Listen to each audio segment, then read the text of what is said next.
എറണാകുളത്ത് വിമത ശല്യത്തിൽ വലഞ്ഞ കോൺഗ്രസ്. നേതൃത്വത്തിനെതിരെ പ്രതിഷേധിച്ച് കൊച്ചി കോർപ്പറേഷനിൽ മത്സരിക്കുന്നത് 6ലധികം വിമതരാണ്. ജില്ലയിൽ 15,353 സ്ഥാനാർത്ഥികൾ നാമനിർദ്ദേശ പത്രിക സമർപ്പിച്ചു. സമഗ്ര വിവരങ്ങളുമായി അർച്ചന ചേരുന്നുണ്ട്. അർച്ചന, good morning.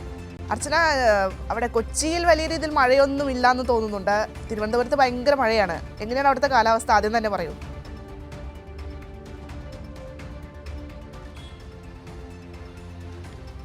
Bhadra, good morning. കൊച്ചിയിൽ ശാന്തമാണ്, മഴ ഒട്ടുമില്ല. ഇന്നലെ ചെറിയ മഴയുണ്ടായിരുന്നെങ്കിലും ഇന്ന് വളരെ ശാന്തമാണ്, തെളിഞ്ഞ കാലാവസ്ഥയാണ്. എന്തായാലും അതിനിടെ ഇലക്ഷൻ ചൂടുകൂടി, തെരഞ്ഞെടുപ്പ് ചൂടുകൂടി വരികയാണ്. അതിൻ്റെ ആവേശ ചൂടിൽ തന്നെയാണ് സ്ഥാനാർത്ഥികളെല്ലാം. രാവിലെ മുതൽ പ്രചരണത്തിന് ഇറങ്ങുകയാണ് എല്ലാ മുന്നണികളും. എന്തായാലും എറണാകുളത്തെ സംബന്ധിച്ച് ഏറ്റവും വലിയ പ്രതിസന്ധി ഇപ്പോൾ നേരിടുന്നത് കോൺഗ്രസ് ആണ്. കാരണം അത്രമാത്രം വിമതരാണ് ഇത്തവണ എറണാകുളത്ത് നിന്ന് മാത്രമായി മത്സരിക്കുന്നത്. പ്രധാനമായും പാർട്ടിയിൽ നിന്ന് പ്രതിഷേധം അറിയിച്ചും ഒപ്പം ഈ അവഗണിച്ചതിലും സീറ്റ് ലഭിക്കാത്തതിനൊക്കെ തുടർന്നാണ് ഇത്തരത്തിൽ വിമതരായി മത്സരിക്കാൻ തീരുമാനിച്ചത്.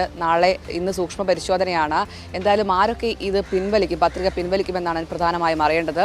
ഏറ്റവും പ്രധാനമായും ഈ സ്ഥാനാർത്ഥി നിർണയത്തിൽ തുടങ്ങിയ തർക്കങ്ങളാണ്. അത് ആദ്യം പാർട്ടിക്കുള്ളിൽ മാത്രമായിരുന്നു. എന്നാൽ ഇപ്പോൾ എതിർപ്പ് മറനീക്കിക്കൊണ്ട് എല്ലാവരും രംഗത്ത് വരികയാണ് എന്നാണ് ഏറ്റവും പ്രധാനപ്പെട്ടത്. ഇന്നലെ തൃക്കാക്കര നിയോജക മണ്ഡലം ചെയർമാനായിരുന്ന ജോസഫ് അലക്സ്, അദ്ദേഹം പാർട്ടിയിൽ നിന്ന് രാജിവെച്ച് ഇപ്പോൾ സ്വതന്ത്രനായി പാലാരിവട്ടം ഡിവിഷനിൽ മത്സരിക്കുകയാണ്. അദ്ദേഹത്തിൻ്റെ ഏറ്റവും പ്രധാനപ്പെട്ട ആരോപണം ഇത്തരത്തിൽ വ്യക്തി താല്പര്യങ്ങൾക്കായി സീറ്റ് നൽകുകയാണ്. അതൊരു ജനറൽ സീറ്റാണ്. താൻ അവിടെ നേരത്തെയും സിറ്റിംഗ് കൗൺസിലറായിരുന്നു. എന്നിട്ട് പോലും തന്നെ പരിഗണിക്കാതെ ആ ഡിവിഷനിലില്ലാത്ത മറ്റൊരു സ്ഥാനാർത്ഥിയെ പരിഗണിച്ചു എന്നാണ് പ്രധാനമായും പറയുന്നത്. പ്രതിപക്ഷ നേതാവിനൊപ്പം ഹൈബിയുടെ എംപിക്കെതിരെയും എല്ലാം തന്നെയാണ് അദ്ദേഹം ഗുരുതരമായ ആരോപണം ഉന്നയിക്കുന്നതിൽ പ്രധാനമായും അവരോടെല്ലാം താൻ ഈ സീറ്റിൻ്റെ കാര്യം പറഞ്ഞപ്പോഴും സീറ്റ് ഉറപ്പ് നൽകിയതാണ്. എന്നാൽ പിന്നീട് ചില താല്പര്യങ്ങൾക്ക് വേണ്ടി ഈ ഉറപ്പ് ലംഘിച്ചു എന്നാണ് അദ്ദേഹം ഇന്നലെ അടക്കം നമ്മളോട് പറഞ്ഞത്. എന്തായാലും അത്തരത്തിൽ ഒരുപാട് എതിർപ്പുകളുമായി വിമതർ ഇത്തരത്തിൽ മത്സരരംഗത്തുണ്ട്. കൊച്ചി കോർപ്പറേഷനിൽ മാത്രം ഇത്തരത്തിൽ 6ലധികം സ്ഥാനാർത്ഥികളാണ് വിമതരായി മത്സരിക്കുന്നത്. ഒപ്പം ജില്ലാ പഞ്ചായത്തിലും സമാനമായ അവസ്ഥയാണ്.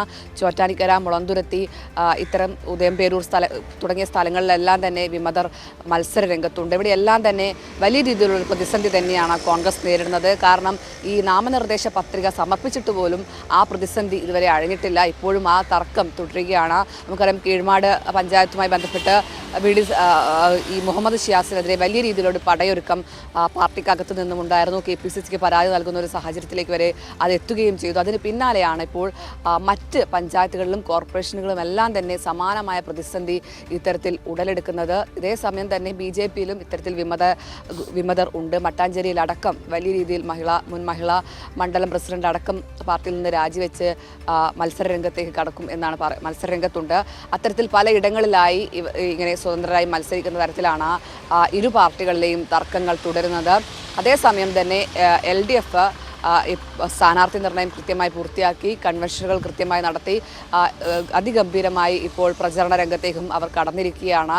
എന്തായാലും വികസനം ചൂണ്ടിക്കാണിച്ച് തന്നെയാണ് ഇത്തവണ LDF രംഗത്തിറങ്ങുന്നത്. വീണ്ടും LDF ഭരണം എന്നൊരു മുദ്രാവാക്യവുമായിട്ടാണ് സ്ഥാനാർത്ഥികളെല്ലാം തന്നെ ഇത്തരത്തിൽ പ്രചരണം ഊർജിതമാക്കുന്നതിൽ പ്രധാനമായും കൊച്ചിയിൽ നടന്ന വികസന പദ്ധതികളുണ്ട്. അതുതന്നെയാണ് ഇത്തവണ തെരഞ്ഞെടുപ്പ് പ്രചരണത്തിൽ പ്രധാനപ്പെട്ട ആയുധമാകുന്നതും. കാരണം കേരളത്തിലുടനീളം സംസ്ഥാന സർക്കാരിൻ്റെ നേതൃത്വത്തിൽ വലിയ വികസന പദ്ധതികൾ നടക്കുമ്പോൾ കൊച്ചിയിൽ ഇത്തരത്തിൽ LDF ഭരണത്തിൻ്റെ കീഴിൽ ഒരുപാട് പദ്ധതികൾ, ലോകം തന്നെ ശ്രദ്ധിക്കുന്ന തരത്തിലുള്ള പദ്ധതികൾ ഇത്തരത്തിലുണ്ട്. അതുകൊണ്ട് തന്നെ അത്തരം കാര്യങ്ങൾ ചൂണ്ടിക്കാണിച്ചാണ് LDF സ്ഥാനാർത്ഥികൾ മത്സര രംഗത്തേക്ക് ഇറങ്ങുന്നത്. എന്തായാലും ഇന്ന് സൂക്ഷ്മ പരിശോധനയാണ്. ഇന്നലെ വലിയ രീതിയിലൊരു തിരക്ക് നാമനിർദ്ദേശ പത്രിക സമർപ്പിക്കാനുണ്ടായിരുന്നു. കാരണം അവസാന ഘട്ടത്തിലാണ് ഇത്തരത്തിൽ നാമനിർദ്ദേശ പത്രിക സമർപ്പിക്കാനായി എല്ലാവരും കളക്ടറേറ്റിലെത്തിയത്. എന്തായാലും ഇന്ന് സൂക്ഷ്മ പരിശോധനയാണ്.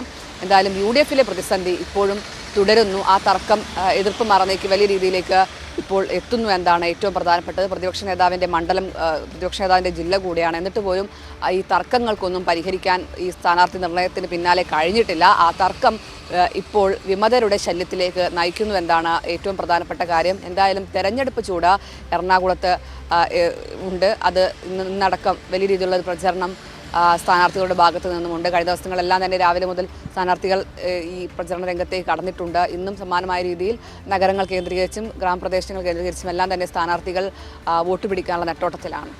ഭദ്ര.